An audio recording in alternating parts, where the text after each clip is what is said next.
Mental health is regarded as a bit of a sensitive subject, but it's incredibly important nonetheless.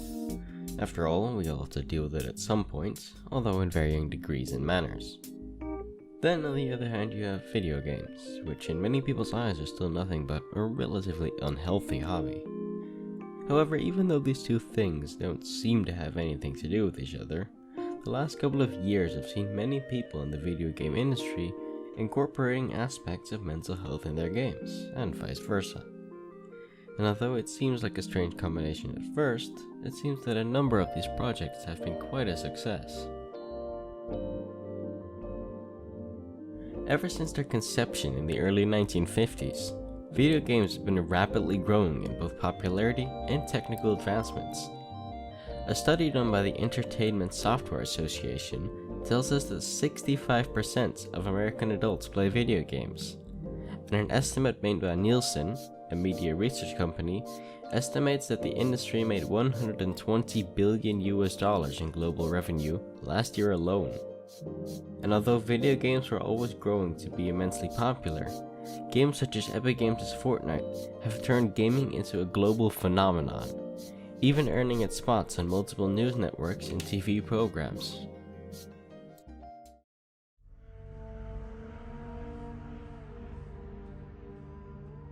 Hellblade's Senua's Sacrifice is an example of a game that attempts to incorporate psychosis in both its story and gameplay. In the game you play as Senua, a traumatized Celtic warrior on a journey to save her lover's soul from the underworld. Along the way, Senua experiences auditory and visual hallucinations and delusions, symptoms of psychosis that Ninja Theory, the game's developer, wanted to portray as accurately as possible. It's happening.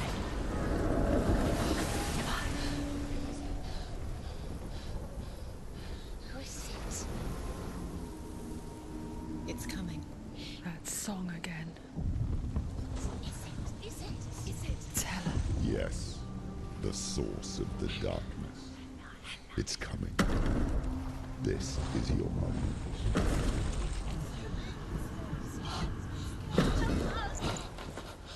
I'm sorry. I can't watch this. What are you doing? You're showing weakness. You're not a warrior. You're a disgrace. The gods will punish you for this. Pick up the sword. Pick it up. Fight the darkness. Fight it. Get up. Get up. Get up and fight.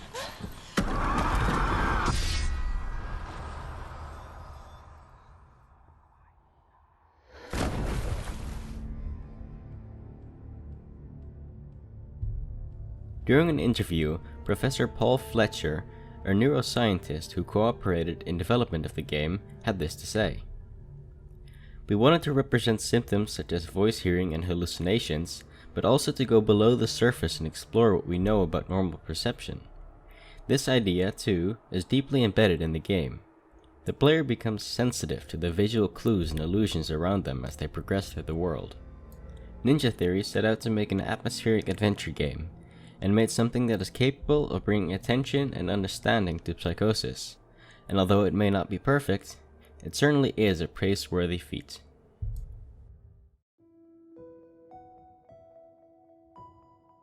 Another such game is Celeste, a 2D platformer that tackles topics such as depression and social anxiety. In the game you play as Madeline, a woman trying to reach the peak of Celeste Mountain, hence the name of the game. Along the way you meet a nemesis of sorts, referred to as part of you.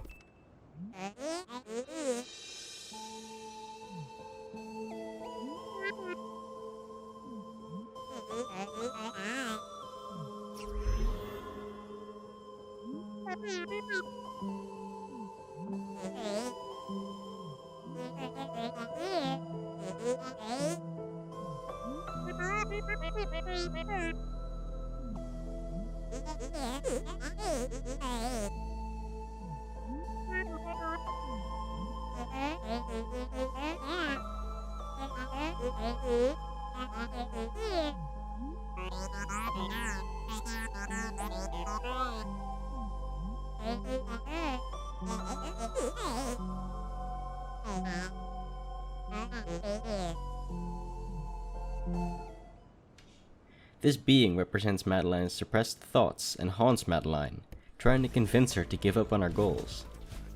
Madeline also suffers from panic attacks, where the fear of failure is so overwhelming that it paralyzes her.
Celeste aims to show the player how difficult to overcome these afflictions can be, and tries to help people do exactly that. The game reminds both Madeline and the player that when things get tough, the best thing to do is take a break and breathe. Celeste is a wonderfully fun game, and a journey where each step you climb up the mountain is a step towards overcoming self-doubt and anxiety. Another game that made some waves a few years back for its rather shocking scenes is Spec Ops: The Line, a military shooter game that follows 3 soldiers in a war they aren't mentally equipped to fight. The game takes place in Dubai, which is being plagued by extreme sandstorms. You play as Captain Walker, who is sent into this no man's land to do reconnaissance. As the game progresses, you begin to realize that not everything is what it first seems, and that Captain Walker's psyche starts to become more and more twisted. The most controversial and shocking scene is one where you use white phosphorus to deal with a large number of enemies, while later walking through the aftermath, you realize that you have just accidentally killed over 40 refugees. We were helping. What? Oh no.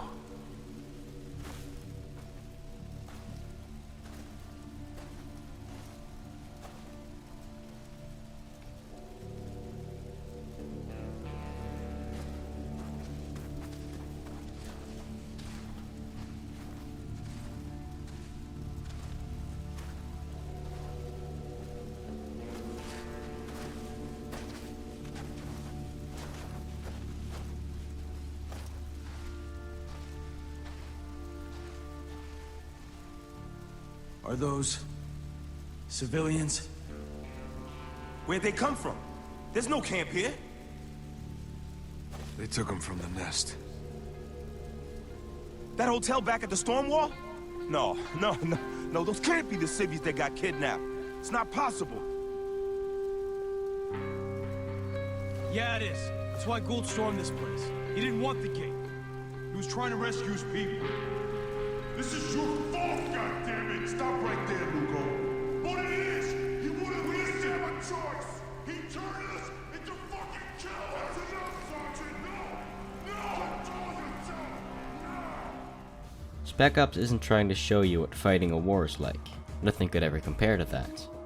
What it is trying to do is show you how it can utterly break someone, and that is something it does extremely well.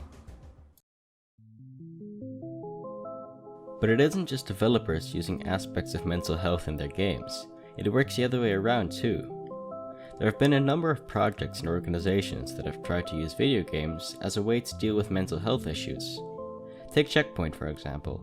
Checkpoint is an organization run by both mental health and game industry professionals and aims to raise awareness for mental health issues and help people deal with their problems.